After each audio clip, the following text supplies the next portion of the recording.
Muy buenos días a todos, mi nombre es Luciano Portas y en este video vamos a hablar de la segunda parte de generalidades del sistema óseo. Estamos estrenando nueva edición, así que espero que la disfruten mucho. Muy bien chicos, vamos a empezar hablando de un tema que quedó inconcluso en el video anterior, que se lo mencionó pero luego por un problema de edición no lo sumamos al video, sí, que es la osteogénesis. La osteogénesis básicamente es la formación de hueso. Los huesos se pueden formar de dos formas. Puede ser una formación intramembranosa, que es formación directamente de matriz de hueso en un lugar, que es la forma en que se producen los huesos planos y por ejemplo el hueso de la mandíbula. La mayoría de los demás huesos se producen por osificación endocondral.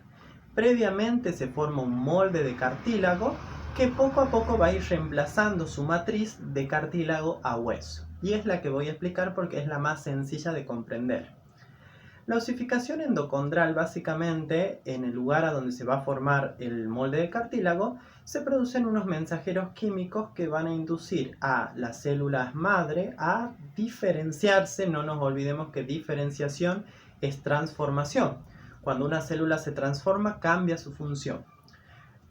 Se van a diferenciar entonces en condroblastos. Los condroblastos van a producir matriz cartilaginosa y van a formar un molde de cartílago hialino, es un cartílago muy maleable, y a su alrededor, en la periferia, se va a formar una membrana llamada pericondrio. Luego va a venir una fase que se llama crecimiento del molde, ¿sí?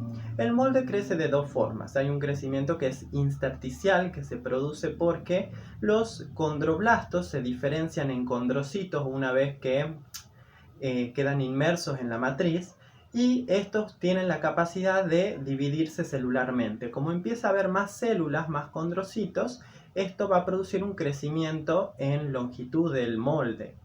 Y luego se va a producir también un crecimiento llamado por aposición, que es porque en la periferia del molde hay aún condroblastos, y estos condroblastos siguen produciendo cartílago o matriz cartilaginosa, y eso va a producir que crezca en espesor. Luego, la tercera fase sería la fase de formación del centro primario de osificación, que básicamente en la diáfisis del hueso, que es la parte larga del centro, se va a producir la llegada de una arteria nutricia, que va a atravesar el molde de cartílago y poco a poco va a inducir a que las células madre se empiecen a transformar en osteoblastos. Poco a poco la diáfisis del hueso va a tener un reemplazo de cartílago por tejido óseo, porque se van a depositar también sales minerales que le van a dar solidez al hueso. En una siguiente fase se produce la formación de la cavidad medular. La cavidad medular se forma porque en el centro del hueso largo, los osteoclastos, que son células que reabsorben el tejido óseo, van a empezar a reabsorber todas las trabéculas o todo el tejido que se encuentra en el centro del hueso, y van a formar una cavidad que es la cavidad medular, donde se va a alojar luego la médula ósea, ¿sí? En una siguiente fase se va a formar el centro secundario de osificación, que es cuando una arteria nutricia llega a las epífisis, son los extremos de los huesos largos, y va a producir el mismo fenómeno, ¿sí? Va a empezar a haber un reemplazo de cartílago por hueso, y se va a formar o se va a solidificar completamente el hueso, pero va a permanecer el cartílago digamos, en la superficie, que va a ser luego el cartílago articular, que va a revestir las articulaciones, las superficies articulares, para que los huesos no tengan tanta fricción. Y entre la epífisis y la diáfisis está la metáfisis. Se va a mantener también un cartílago hialino, que es donde se va a seguir produciendo células que luego van a darle crecimiento en espesor, que eso vamos a charlarlo en otro momento. Eso es básicamente la osteogénesis de un hueso, ¿sí? Formación de un hueso. Muy bien chicos, ahora vamos a mencionar dónde se encuentra cada hueso para ir ubicándolo un poco, ¿sí? El esqueleto se clasifica básicamente en esqueleto axial o apendicular. El esqueleto axial son los huesos de la cabeza y del tronco. En el caso de la cabeza tenemos la mandíbula, tenemos el hueso nasal, los maxilares, el frontal, los temporales, los parietales y el occipital. En el caso de los huesecillos del oído tenemos el estribo, el yunque y el martillo. Y en el caso de los huesitos chiquititos que están delante del cuello que se forman aquí, son los huesos hioides. La columna vertebral, también parte del esqueleto axial, está formada por 7 vértebras cervicales, 12 vértebras dorsales, 5 vértebras lumbares, 5 vértebras sacras fusionadas entre sí y 3 o 4 vértebras coxígeas según la genética de cada persona. En el caso del tórax, también parte del esqueleto axial, está formado por 24 costillas, 12 de cada lado, tenemos 7 verdaderas de cada lado, tenemos 3 falsas y 2 flotantes.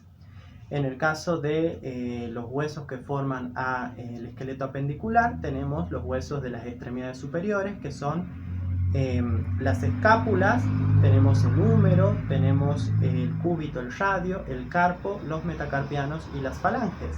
Y en el caso de los huesos de los miembros inferiores, tenemos los huesos ilíacos, el fémur, las rótulas, la tibia, el peroné, los huesos que constituirían lo que sería el tarso, los metatarsianos y las falanges de los dedos. Básicamente fue un repaso sencillo para que ustedes vayan ubicando los huesos en cada lugar. Bueno, continuamos con otro tema. Muy bien chicos, llegando ya al final de este video, vamos a hablar de un último tema que son las leyes de biomecánica de los huesos, ¿sí?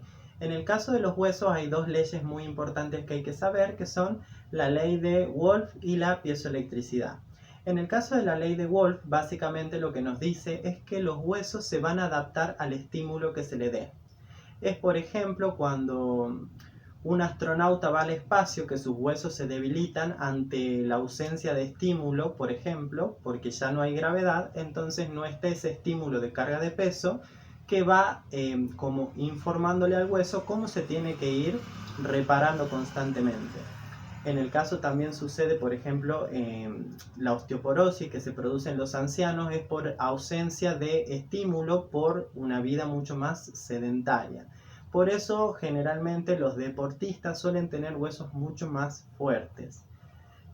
Y en cuanto a la piezoelectricidad, básicamente nos explica de que hay algunos materiales de la naturaleza que al ser sometidos a un estímulo, a una compresión, se produce un fenómeno en su interior por un desplazamiento de sus átomos de carga positiva y negativa, en el cual se va a producir en el hueso, por ejemplo, una polarización.